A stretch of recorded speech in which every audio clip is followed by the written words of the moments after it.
اپنے پسندیدہ موضوع پر شوز دیکھنے کے لیے لائک اور سبسکرائب کرنا نہ بھولیے گا اور بیل بٹن پہ کلک کیجیے گا۔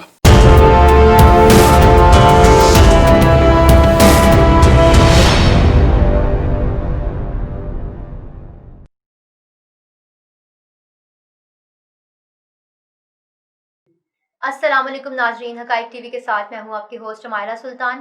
ناظرین، کچھ دن سے ہمارے ذہنوں میں ایک سوال گردش کر رہا ہے کہ وہ کون لوگ ہیں جو ہماری نئی نسلوں کو تباہ کرنا چاہتے ہیں، وہ کون لوگ ہیں جو اسلام کی اصل شکل کو مسخ کرنا چاہتے ہیں۔ جی ہاں ناظرین، میں اپنی کتابوں، اپنے نصاب کے حوالے سے بات کر رہی ہوں، کیونکہ یہ کتابیں ہی ہیں جن کو پڑھ کر ہماری نئی نسلیں پروان چڑھتی ہیں۔ ابھی کچھ دن پہلے پنجاب میں 100 کتابیں بین کی گئیں، کیونکہ ان کتابوں میں قرآنی آیات، احادیث کی غلط تشریح کی گئی، توہین صحابہ کے مرتکب ہوئے وہ لوگ، اس کے ساتھ ساتھ اس میں کچھ ایسے کانٹینٹس یوز کیے گئے جو کہ ہماری نئی نسلوں کو تباہ کر کے رکھ دیں گے۔ تو جاننا یہ ہے کہ ان کے پیچھے کون لوگ ملوث ہیں، اور وہ بندہ جس نے ان چیزوں کو ہائی لائٹ کیا، جس نے ان کتابوں کو بین کیا، بجائے اس کے کہ گورنمنٹ اس کو اپریشیٹ کرتی، اس کے ان اقدامات کو سراہا جاتا، اس کو عہدے سے ہٹا دیا جاتا، اور وہ بھی راتوں رات اسے عہدے سے ہٹا دیا گیا، اور رات کو واٹس ایپ کے ذریعے اس کو بتایا جا رہا ہے کہ جی آپ کا ٹرانسفر ہو گیا ہے، آپ اپنا عہدہ چھوڑ دیں۔ ایسی بھی کیا نوبت آ گئی کہ انہیں راتوں رات عہدے سے ہٹانا پڑ گیا؟ اس کے پیچھے کون سی سازشیں، کون سے ایسے گروپس ان سب میں ملوث ہیں جو کہ گورنمنٹ کو یہ سب کرنے پہ مجبور کر رہے ہیں، یا گورنمنٹ بذات خود یہ کر رہی ہے؟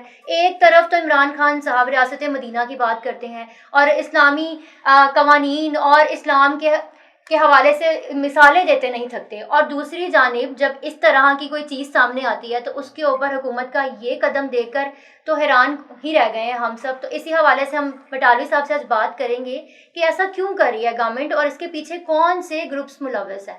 بٹالوی صاحب بتائیے گا کہ حکومت کے قول و فعل میں اتنا تضاد کیوں پایا جا رہا ہے؟ عمائلہ، یہ ایک انتہائی دکھ اور تکلیف کی بات ہے کہ بجائے اس بات کے کہ ایک رائے منظور ناصر کو میں پرانا جانتا ہوں، جی اس نے پی سی ایس آفیسرس کے لیے بھی ایک ایسوسیشن بنائی تھی اور اس میں خاصا کام کیا تھا۔ اس نے یہ ایک دیانتدار آفیسر ہے جو کسی بھی عہدے، کسی پوسٹنگ کے لالچ میں کسی سے دبایا نہیں گیا کبھی۔ بالکل۔ اب بھی اس نے یہاں آ کے وہ کام کیا ہے کہ جو اصولاً جس کے لیے اسے ایک ریوارڈ دینا چاہیے تھا، بالکل، اور اسے مثال کے طور پہ پوری بیوروکریسی کے سامنے پیش کیا جانا تھا کہ یہ وہ مسلمان آفیسر ہے جس نے ہمیں گمراہی سے بچایا۔ لیکن لگتا یہ ہے کہ کچھ حکومت میں ایسے لوگ شامل ہو چکے ہیں جو گمراہی کو پھیلانا چاہتے ہیں۔ مثلا میں ایک سوال جو اس میں لکھا گیا ان کتابوں میں سے، وہ ایک سوال سناتا ہوں اور اس کی بیک گراؤنڈ بتاتا ہوں آپ کو۔ سوال یہ ہے، حضور صلی اللہ علیہ وسلم کی حیثیت انسانوں کے لیے ہے۔ اب آگے پوچھا گیا، بڑے بھائی جیسی، باپ جیسی، یا استاد جیسی؟ یہ عمائلہ ایک بڑی بھیانک بات ہے جو میں بتانے لگا ہوں۔ یہ کوئی 1000 سال پہلے یہودیوں کا ایک اجلاس ہوا جس میں انہوں نے یہ کہا اور طے یہ کیا گیا کہ مسلمان اللہ کے خلاف تو بات سن لیتا ہے، جی، حضور صلی اللہ علیہ وسلم کا نام آئے تو اپنی جان، مال، ایمان سب کچھ قربان کر دیتا ہے، تو اس کا کیا حل کرے؟ اس پہ کئی مہینوں تک بحث ہوتی رہی۔ اس میں کچھ ایسے لوگ تھے جنہوں نے کہا جی ہمیں حل نظر آ گیا، لیکن کئی 100 سال لگیں گے اور کئی کروڑ روپیہ خرچ ہوگا۔ حل پوچھا گیا، وہ حل یہ ہے جو یہ سوال کیا گیا۔ جی، وہ حل عمائلہ یہ تھا کہ حضور صلی اللہ علیہ وسلم کو اپنے جیسا ثابت کر دو۔ یہ وہ بدبخت، بے حیا، بے غیرت لوگ ہیں جو حضور صلی اللہ علیہ وسلم کو اپنے جیسا ثابت کرنے پہ تلے ہوئے ہیں۔ جو کیا اس کائنات میں کوئی اور شخصیت ہے ایسی جسے جو خطاب حضور صلی اللہ علیہ وسلم کے لیے اللہ نے دیے، وہ ہم تو خطاب ان کا کمپیریزن کر ہی نہیں سکتے کسی کے ساتھ۔ ہو ہی نہیں سکتا۔ کسی اور کے لیے کیا وہ خطاب کبھی دیا گیا کسی کو؟ بالکل نہیں۔ رحمت العالمین کیا اس کائنات میں کسی اور بندے کے لیے کہا گیا؟ تو یہ بے غیرت، بے حیا لوگ ان کو اپنے جیسا کیسے ثابت کرنا چاہتے ہیں؟ اور اس میں کئی فرقے شامل ہیں, کئی جماعتیں شامل ہیں اس پہ, جن کو فائنانس یہودی کر رہے ہیں. مطلب آپ کہنا چاہ رہے ہیں کہ یہودی جیسے عرب ممالک میں اپنے پنجے گاڑ چکے ہیں, اسی طرح اب وہ یہاں آنا چاہ رہے ہیں, اور یہ اسی کی ایک سازش ہے. آنا نہیں چاہ رہے, اس سے ثابت ہو رہا ہے کہ آ چکے ہیں وہ, اور یہ ان کے بے غیرت, بے حیا, بے شرم ایجنٹ ہیں جو اس طرح کی کتابیں لکھ رہے ہیں اور بچوں کو کورسز میں پڑھا رہے ہیں. یہ واجب القتل ہے, اور ان لوگوں کو توہین رسالت کے قانون کے تحت اسی طرح سزائیں دینی چاہیے جس طرح توہین رسالت کے ملزموں کو سزائیں دی جاتی ہیں. یہ مجھے نہیں سمجھ آئی کہ ابھی تک اس پہ کیس کیوں نہیں کیا گیا ان لوگوں پہ جنہوں نے اس طرح کی کتابیں لکھی. اب پنجاب حکومت نے اتنا بڑا قدم اٹھایا, اس کے اوپر میں یہ سوچ رہی ہوں کہ اپوزیشن نے ابھی تک کوئی بیان نہیں دیا. ان پڑھ لوگ آپ کے بن جائیں گے, چیف منسٹر بن جائیں گے, جب ان پڑھ لوگ آپ کے سینئر آفیسر بن جائیں گے, جب ایک جاہل مطلق جو ہے کہ آپ کے کتابیں لکھیں گے اس طرح کی, تو آپ پھر اس سے کیا توقع کر سکتی ہیں؟ مجھے یہ بتا دیں. دوسرا ایک اور انہوں نے کہا ہے جی, کیا ابو سفیان نے اسلام قبول کر لیا تھا؟ اس کتے نے آگے بھونکا ہے جس نے بھی لکھا تھا. جی ہاں, ابو سفیان نے اسلام قبول کر لیا تھا, مگر صرف عہدے کے لالچ پہ. یہ بے شرم بے حیا آدمی کو یہ نہیں پتا کہ کسی صحابی کا کسی قسم کے لالچ سے کوئی تعلق نہیں تھا. بے شک. اور یہ جب انہیں عہدے پیش کیے جاتے تھے تو یہ ہاتھ جوڑتے تھے کہ ہم اتنا لوڈ نہیں لے سکتے, ہم قیامت کو اللہ کے سامنے جواب دیں, اللہ کے سامنے جواب دیں. ہم یہ خلافت کے لیے تو لوگوں نے منتیں کی کہ ہم نہیں بننا چاہتے. تو یہ بے شرم, میں بے غیرت کہوں گا, اور میں انہیں سیدھا سادہ یہ کہوں گا, یہ اسلام دشمن. ان لوگوں کو پتہ نہیں کس سب یہ موقع دیا گیا. اسلام کتابوں میں شامل ایسی آیات کر دی گئی ہیں جو قرآن میں موجود ہی نہیں. بالکل, اور جو آیات ہیں ان کے ترجمے غلط کیے گئے ہیں, ان کے بچوں ترجمے کو کیا غلط کیے سکھا گئے رہے ہیں یہ لوگ. اب مجھے حکومت سے یہ سوال کرنا ہے, عمران خان صاحب آپ یہ دعویٰ کرتے ہیں کہ میں ریاست مدینہ بنانا چاہتا ہوں, جی, تو ان بغیرتوں کو کیوں آپ نے آزاد چھوڑا ہوا ہے؟ کس کے لیے آزاد چھوڑا آپ نے, اور کیوں انہیں موقع دے رہے ہیں آپ؟ جو ہماری نسلوں کو تباہ کرنا چاہتے ہیں. ختم نبوت کا باب ہی ختم کر دیا گیا. یہ یقینی طور پہ مرزیوں کی سازش ہے, اور اس کے پیچھے یقینی طور پہ مرزیت کا ذہن کام کر رہا ہے, ان کا پیسہ کام کر رہا ہے, ان کی تعلیم کام کر رہی ہے. ورنہ ختم نبوت کا اگر کام تو اسلام کی بنیاد ہی ختم ہوگی.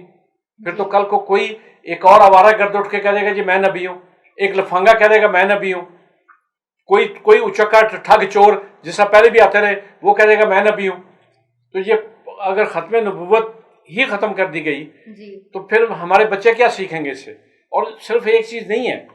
بٹالوی صاحب دیکھیں, ایک طرف گورنر پنجاب کہہ رہے ہیں کہ جی ڈگری کے لیے قرآن پاک کا ترجمہ پڑھنا لازم ہوگا, اور دوسری طرف کتابیں اس طرح کی جس میں اس طرح کا مواد شامل کیا گیا ہے. یہ کیا گورنمنٹ کر کیا رہی ہے؟ یہ اسی کو کاؤنٹر کیا گیا ہے, کیونکہ اس پہ بھی بڑے لوگوں نے احتجاج کیا تھا جی کہ گورنر صاحب نے یہ بیچ میں کیوں شامل کر دیا, جی, کہ جو قرآن کیوں شامل کیا, اس کی کیا ضرورت ہے. اس پہ اعتراضات ہوئے ہیں, بہت اعتراضات ہوئے ہیں. لوگوں نے یہ سوال اٹھائے ہیں کہ ترجمہ کون سے فرقے کا پڑھایا جائے گا.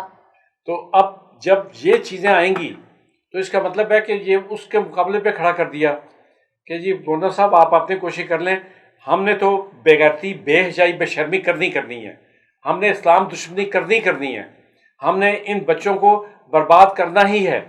ایک انگلش کا ناول ہے, اب آپ کے سامنے اس سے بتانا ضروری ہے کہ رائے منظور ناصر نے بھی اس کو ریپیٹ کیا جی, کہ جس میں بتایا گیا اور سبق دیا گیا جن بچیوں کو نہیں بھی پتا کہ کوئی لیزبین بھی کوئی چیز ہے, ان کو پڑھایا جا رہا ہے یہ کہ کس طرح یہ ایکٹ ہوتا ہے, کہ کس طرح کیا ہوتا ہے. ایسا نہیں لگ رہا کہ اس طرح کے جو نصاب ہیں اور اس طرح کے جو یہ چیپٹرز بیچ میں شامل کر دیے گئے ہیں, ان سے ان چیزوں کو بڑھاوا دیا جا رہا ہے؟ میرا خیال ہے ان کی اپنی بیٹیاں, ان کی بہنیں, ان کی بیویاں سارا کچھ یہی کرتی ہیں, ورنہ اگر وہ نہ کرتی ہوتی تو یہ نصاب میں کیسے یہ بغیر اس طرح کی چیزیں کیسے شامل کر سکتے تھے. ان کی بیٹیاں ان کے سامنے یہی کرتی ہوں گی, میں تو یہ کہہ سکتا ہوں, اس سے زیادہ میں اور کیا کہوں. آپ بتائیں کوئی اور اس طرح کوئی چیز ہے تو بٹ پوچھیں. مٹالی صاحب اس کو میں بس اب ٹائم ہمارے پروگرام کا ختم ہوا جا رہا ہے تو میں اس کو یہاں پہ وائنڈ اپ کرنا چاہتی ہوں کہ جیسے رائے منظور ناصر صاحب گورنمنٹ کے امپلائے تھے, انہوں نے اگر اس چیز کو ہائی لائٹ کیا تھا تو گورنمنٹ یہ تو اس کا تو کریڈٹ ہی سارا گورنمنٹ کے کھاتے میں جا رہا تھا. گورنمنٹ نے اس کا کریڈٹ لینے کے بجائے اپنے لیے اور کوسچن مارکس کھڑے کر لیے. اب ان کے اوپر مزید تنقید کی جائے گی تو گورنمنٹ کو کب ہوش آئے گی اور کب عمران خان صاحب اس چیز کا نوٹس لیں گے؟ میں تو ابھی تک یقین جانے میں ابھی تک یہ پریشان ہوں کہ جو اسلام کے دعوے دار ہیں جی جو برقعے لگاتے ہیں سڑکوں پہ آ کے مدرسوں کے طالب علم دے کے آتے ہیں, وہ اس پہ ان کی زبانیں کیوں گم ہو گئی ہیں؟ بالکل کسی کی طرف سے کوئی بیان کیوں نہیں آیا. کہاں سے پیسہ انہیں ملا ہے کہ تم خاموش رہو, تم اس بےغیرتی میں حصے دار ہو, تمہیں پیسہ دیا جائے گا, تمہارے بچے بھی صحیح اسی طریقے سے پڑھائے جائیں گے. تو مجھے یہ حیرانگی ہے کہ یہ جو سارے ہمارے سو کا نام نہاد جو عالم دین ہے اس کو تو میں کہہ ہی نہیں رہا, لیکن وہ بھی احتجاج کیوں نہیں کر رہے؟ مجھے یہ سمجھ نہیں آ رہی ابھی تک. اس کو تو ابھی تک پورا گھیراؤ کر کے ان لوگوں کو پکڑ کے ان پہ توہین رسالت کا کیس کر کے انہیں سمری ٹرائل کے تحت سائن دلانا چاہیے تھی. مطلب ہم تو پنجاب حکومت اور وزیر اعظم صاحب سے ہم لوگ اپیل ہی کر سکتے ہیں کہ وہ اس چیز کے اوپر سخت سے سخت نوٹس لیں اور جلد از جلد جو ہے اس کا کوئی نتیجہ سامنے آنا چاہیے. ہونا تو ایسے چاہیے, نہیں ہوگا تو میں یہاں حقائق ٹی وی کے ذریعے اعلان کر رہا ہوں کہ ہم اپنی یہ موومنٹ شروع کریں گے اور ان بےغیرتوں کو کیفے کردار تک پہنچا کے سانس لیں گے انشاءاللہ. انشاءاللہ. ناظرین پروگرام کا وقت ختم ہوا جاتا ہے, اگلے پروگرام میں پھر ملاقات ہوگی. اجازت دیجیے, اللہ حافظ. اپنے پسندیدہ موضوع پر شوز دیکھنے کے لیے لائک اور سبسکرائب کرنا نہ بھولیے گا اور بیل بٹن پہ کلک کیجیے گا.